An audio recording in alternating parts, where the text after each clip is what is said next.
Bora, galera, iremos para a bateria 1 da nossa matemática básica. Lembrando que aqui embaixo nós temos o nosso material de complemento, vários exercíciozinhos, atividades para fixar mais ainda. Então, não se esqueça de se inscrever, de comentar, compartilhar, guardar, salvar, comentar para o vizinho, cachorro e bora estudar. Um número é constituído por algarismos. Algarismos é o símbolo que a gente usa para constituir um número. O algarismo atual é usado indo-arábico, em que a gente usa ali do 0 a 10 no sistema decimal e temos ali dezenas, centenas como uma forma de se dizer várias unidades. A ordem dos números se encontra ali quando você tem um número em que você tenha constituído por vários algarismos e que eles são classificados ali conforme sua classe, casa e a sua ordem. Então, se eu tenho, por exemplo, esse número aqui que eu formo por algarismos, que é a população brasileira, nós dizemos que ele é constituído de 9 ordens, porque cada parte aqui é constituído é a sua ordem, em que ele se encontra na terceira classe ou na terceira casa, na casa do milhão. Se ele fosse um número menor, 147.000 aqui, 125, seria na classe dos milhares. E aqui 125 pertencem à primeira classe. Então temos ali a forma e a escrita desse número. Devemos ler esse número da seguinte forma. Lemos o que ele constitui, 210, que ele forma ali, dentro da sua classe. Então 210 milhões. 147, o número que você formou dentro da sua classe, 1.000, 147.000, 125 unidades, pessoas, por aí vai. Esse número ele pode ser decomposto em vários. Se você somá-los todos, você chega no mesmo número. Então eu posso falar que esse número todo é como se fosse 200 milhões, mais 10 milhões, mais 100 mil, mais 40 mil, 7.125. Ou seja, se eu somá-los todos, eu chego à população do Brasil. Isso tudo colocamos unidades como referência. E unidade sempre vai ser a nossa melhor referência. Para cada casa aqui, para cada classe, temos ali as suas partições, sua ordem. E para cada ordem temos um número, temos um nome especial. Então temos aqui a unidade, temos a dezena, que seriam 10 unidades, centena, 100 unidades. Lembra, a gente coloca unidades como referência. Unidade de milhar, que seriam 1.000 unidades, dezena de milhar, 10.000 unidades, centena de milhar, 100.000 unidades, 1 milhão, seria unidade de milhar, 10 milhões, dezena de milhar, 100 milhões, centena de milhar. Então eu posso falar que eu tenho 2 dezenas, que eu posso falar que eu tenho 3 dezenas de milhares? Posso. Inclusive, a fala de milhares, quando eu tenho milhares de pessoas foram vítimas da Covid, significa que eu tenho na casa aqui, na segunda casa, eu tenho 1.000. Então, 190.000 pessoas foram vítimas da Covid, então temos ali 190, temos ali alguns milhares de vítimas. Agora, eu tenho ali pessoas que contraíram a Covid, que está na casa dos milhões, então eu tenho ali tantos milhões contraíram a Covid. Então temos essa forma de escrita e forma de se dizer. Posso pensar então em fazer operações. Vamos supor que eu tenho um número que ele é constituído de 7 dezenas e 5 unidades. O melhor é sempre converter em unidades para depois eu querer brincar com outras unidades, com outras casas decimais. Casa decimal não. Posso fazer várias operações. Então vamos supor que eu tenho 7 dezenas com 5 unidades. Que número que eu formo? Sempre melhor é jogar para unidades para depois ver qual que é a outra medida que ele quer. Então 7 dezenas e 5 unidades são 70, 7 dezenas, 5 unidades, 75 unidades. Mas que eu posso pensar que é uma parte de dezena. São quantas dezenas? Seriam 7 dezenas e meia dezena, porque 5 unidades é metade de uma dezena. Posso escrever dessa forma também. Então vamos supor que eu tenho 10 centenas e 5 dezenas. Joga para unidades. 10 centenas seriam 100, 5 dezenas, 50, 150 unidades. Só que se eu quisesse expressar isso tudo em dezenas, 150 unidades são 15 dezenas. Você retira um zero e vai pegando o jeito. Então vamos supor que eu quero escrever um número maior. 20 dezenas de milhares mais 6 centenas mais 7 unidades. Dezenas de milhares está na casa dos 1.000. Então são 20.000 mais 600 mais 7. 20.607 unidades. A partir de unidades, a gente vê como é que a gente quer na outra, por exemplo, em unidades de milhar.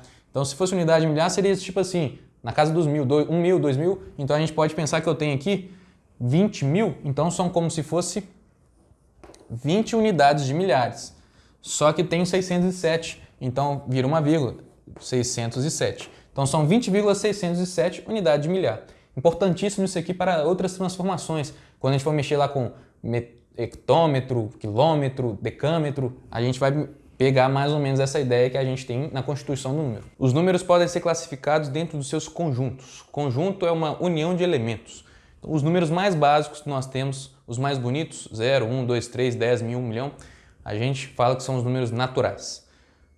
Seguido dos números negativos, menos 5, menos 10, menos 1 milhão, 0, 1, 2, 3, são os números inteiros. Todo número natural, bonitinho, positivo, faz parte do conjunto dos inteiros. Um pertence a outro, um é subconjunto do outro. Os números racionais já são os números que a gente pode representar com frações, representar ali com decimal. Aliás, todo número natural pode ser representado como uma fração. Por exemplo, o 1 pode ser representado como se fosse uma fração de 1 sobre 1, ou 4 sobre 4, 3 sobre 3, porque todos vão dar a mesma informação. Os racionais também são os decimais. Todo decimal ele é constituído aqui por número natural, assim como a fração. São constituídos aqui por números no quais a gente escreve dessa forma. Mas um número decimal, ele é um número racional. Ele não pode ser um número natural. Todo número natural é apenas bonitinho. Todo número irracional é um bonitinho com negativo. Números racionais podem ser bonitinhos, pode ser alguns naturais, pode ser alguns inteiros e pode ser também frações e decimais. Você está acrescentando. As raízes aqui, se forem raízes exatas, podem se encaixar desde o número natural. Mas se forem raízes não exatas, como raiz de 2, raiz de 3 e por aí vai, que dá divisões infinitas, as divisões infinitas aqui, a gente pode dizer que fazem parte dos números irracionais, como π e alguns números de ouro, que a gente chama, né? São os números neperianos, números importantes, que têm divisões infinitas. Lembrando que a dízima periódica é um número racional, porque a dízima periódica, por mais que ela tenha uma divisão infinita, ela pode ser representada por uma fração, a fração geratriz, e essa fração faz com que ela seja um número racional. Todos esses números bonitinhos que a gente trabalha são os números reais, que a gente chama. Há uma invenção de moda nossa que nós colocamos os números imaginários, quando chegamos em raízes pares de números negativos. Aí vai um outro mundo, são os números imaginários. Então todos os números possíveis que existem na natureza e os que até não existem na natureza, que são os imaginários, eles todos fazem parte de um conjunto que é o conjunto dos complexos.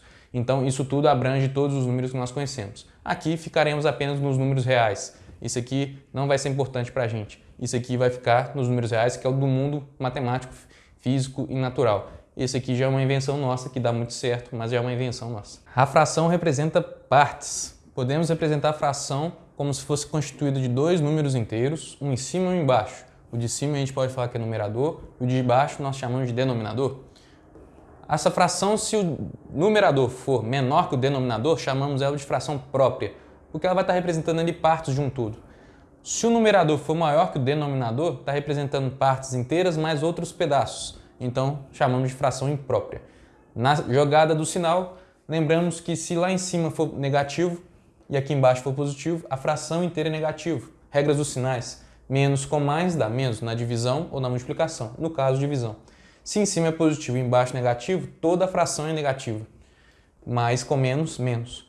Se em cima é negativo e embaixo também é negativo, menos com menos na divisão dá positivo, dá uma fração positiva. Frações podem ser representadas por diversas maneiras, mas elas podem expressar as mesmas informações, a mesma equivalência. Dizer que todas aqui estão representando metades. Então todas elas são equivalentes. Por serem equivalentes, eu posso manipulá-las. Eu posso transformar uma fração em uma equivalente a um terço. Equivalente não é ser igual, é ter a mesma proporção, representar a mesma numérico, representar a mesma informação. E ambas aqui representam a mesma informação. Um é um terço do outro, porém com representações de números diferentes. Por isso que não são iguais, são equivalentes. Para fazer esse processo, para chegar numa fração que a gente chama de irredutível, do qual a gente não consegue simplificar mais, esse processo nós chamamos de simplificação. Utilizamos assim a relação de que o que você faz em cima, você faz embaixo. Toda operação. E as operações só podem envolver multiplicação e divisão por ser proporção. Nunca vai envolver soma. Se eu somo em cima e somo embaixo, os resultados ficam diferentes. Mas se eu envolvo multiplicação ou divisão, tudo que eu faço em cima e faço embaixo, mantém-se a proporção, mantém-se a equivalência. Então a gente pode fazer esse processo de simplificação. O número misto ele é constituído de uma parte inteira e outra parte fracionária. A parte inteira nos diz quanto de inteiros nós temos, o valor de peças inteiras que nós temos, e a fracionária é qual que é o pedaço da outra peça que nós temos. Um número misto de 1,5 significa que eu tenho um inteiro mais metade de outra parte. Posso representar isso tudo em uma única fração só, uma fração imprópria, no qual a gente consegue ter uma única informação num lugar só, constituído. Então podemos fazer da seguinte forma: multiplica, depois soma. Então a parte da fração que nós temos será 2 mais 1, 3, e a mantém a parte de baixo. Então 3 sobre 2 é a representação fracionária de um número misto. Então podemos pegar aqui, olha, 10 inteiros e 5 quartos, multiplica, soma. 40 mais 5, 45 quartos. Para compararmos frações e sabermos qual é maior, devemos deixar todas na mesma base, com um denominador em comum, que aí conseguiremos dizer quem tem mais partes de um total. Podemos fazer por meio de decimal também. Pega o de cima, divide pelo de baixo, vai obter um decimal e você vai conseguir comparar com o outro também, na forma decimal. Mas às vezes são contas chatas, contas ruins. Então talvez seja melhor mexer com esse denominador em comum. Para deixar em denominador em comum, nós vamos chegar numa manipulação. Fazemos o mínimo múltiplo comum entre os dois denominadores, ou o MMC. Vem para o cantinho, retira o MMC dos dois. Podemos dividir aqui por 3. E aqui diretamente, já que eles não têm nenhum em comum que vão dividir, já chega por 9 e por 4. Não tem problema, não existe uma ordem específica. Então, ao fazer isso, a multiplicação entre eles vai ser o nosso denominador. Então, 9 vezes 3 é 27, 27 vezes 4. 27 vezes 4 é como se fosse 27 vezes 2, 54, vezes 2, 108. Então, aqui embaixo, 108 em comum para os dois. Termina de fazer, ao pegar o denominador em comum, temos que fazer uma equivalência com essa fração. Então, pegamos, dividimos e depois multiplicamos. 108 dividido por 27, 7 vezes 4 dá 28. Então, já é 4 de uma vez. Vezes 11, 44. 108 dividido por 12. Está lembrando algo com 4 também. Porém, tem que superar. Talvez seja 9, porque 9 vezes 2 dá 18. 9 vezes 12 vai dar 108. Então, 9 vezes 5, 45. Então, dentre esses dois aqui, por estarem em comum, eu peguei 45 partes dentre as 108. E aqui peguei 44. Então, aqui eu peguei mais. Então, aqui vai ser maior. Maior, sinalzinho de maior é sempre o de uma boquinha voltado para o maior lado. Podemos fazer a mesma coisa com o decimal e com a fração. Para comparar os dois, pega o de cima e divide pelo de baixo, obtém-se um decimal. Compara. Ou então transforma o decimal em fração e compara. Tanto faz, vai depender do exercício ou vai depender do exemplo que tiver dado. O que vai ser mais facilitador. Vou jogar aqui para a fração. 0,38 em forma de fração é 38 sobre 100. 12 sobre 30 podemos simplificar, porque 12 e 30 dá para simplificar. Simplificando por 3. Vemos aqui 4 décimos. Aqui, para manipular, para chegar aqui, é visivelmente mais fácil a gente multiplicar embaixo por 10 e em cima por 10. Temos essa liberdade. Chegaremos aqui no 40 e 100. Obviamente, esse aqui é maior do que aquele, então temos o sinal de maior. Maior. Se fosse o sinal de menor, poderíamos dizer que esse é menor do que esse. E se fosse o sinal de igual, porcentagem significa por 100. É uma representação de uma forma numérica, de uma forma de um denominador. Então, quando eu tenho 27%, significa que eu tenho 27 por 100. 25 por 1000, representação de dois zerinhos, 25 por 1000.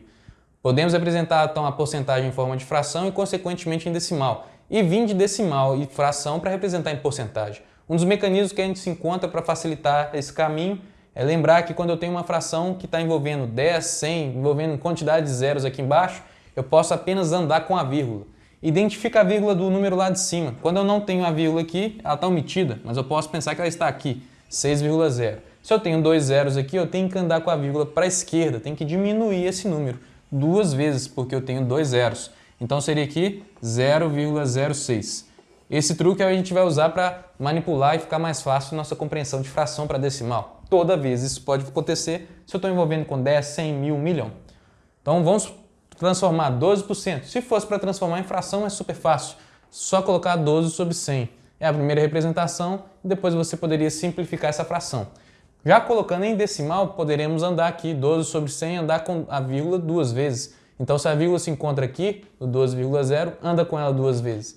Então acaba que poderemos andar sempre com a vírgula, se eu quero transformar de porcentagem para em decimal, duas vezes. Cadê a vírgula aqui? Está aqui, 4,0. Então anda duas vezes para a esquerda, então vai ficar 0,04. Transformar então 0,5, já tem uma vírgula aqui, tem que andar com ela 2 vezes para a esquerda. Se eu ando 2 vezes para a esquerda, ela fica assim. Então, transformar porcentagem na forma decimal. Posso transformar decimais em frações em porcentagem também. Então, se eu tenho 0,5, posso transformar isso em fração, 5 sobre 10, multiplicar em cima e embaixo por 10, 50 sobre 100, 50 sobre 100 já está na configuração de porcentagem, 50%. Muito trabalhoso? Não precisa. Posso transformar diretamente isso em porcentagem, lembrando que eu tenho que apenas andar com a vírgula. Então, se eu tenho 0,5%, 0,5, anda com a vírgula 2 vezes para a direita. Andar para a direita vai obter um número de 50. E já coloco na representação de porcentagem. Aliás, fica sempre fácil. 0,5, 0,6, 0,20, 0,12, todas essas já estão números diretos para a gente. 12%, 50%, 60%. 5 quartos posso transformar também em porcentagem. 5 quartos eu posso manipular os 5 quartos para chegar em 100. Multiplica aqui por 25, multiplica por 25. Aqui seria 100 e em cima seria 125. 125 sobre 100, 125%. Aliás, porcentagem pode ultrapassar de 100. O que não posso ultrapassar de 100 seria um total de alguma coisa. Por exemplo, numa turma tem 20 homens e 30 mulheres. Qual que é o percentual de homens dentro dessa turma? Beleza, então o máximo do limite que se pode estourar é 100. Mas se eu estou pensando em mecanismos da porcentagem em si, meu dinheiro rendeu 100%, 20%, 200%, 300%, pode ultrapassar numa boa. 125%, trabalhoso. Posso pensar de outra forma. Pego os 5 quartos e transformo em decimal. Na maioria dos casos melhor, porque se eu não tenho um denominador que chegue em 100 fácil, dá trabalho. Então 5 quartos transforma isso em decimal. Em decimal vai ficar 1,25. Faz no cantinho, 5 divide por 4. Vem aqui, 1, 4, 5, 1, 2, 5, 1,25. 1,25 anda com 2 vezes aqui, vai dar 125%. Ou então você já pode pensar direto, se eu tenho sempre 1 acima de 1, 2,3 por exemplo, é sempre acima de 100%. 1 é 100%, acima de 1, sempre acima. Então 2,3 por exemplo, seria 230%.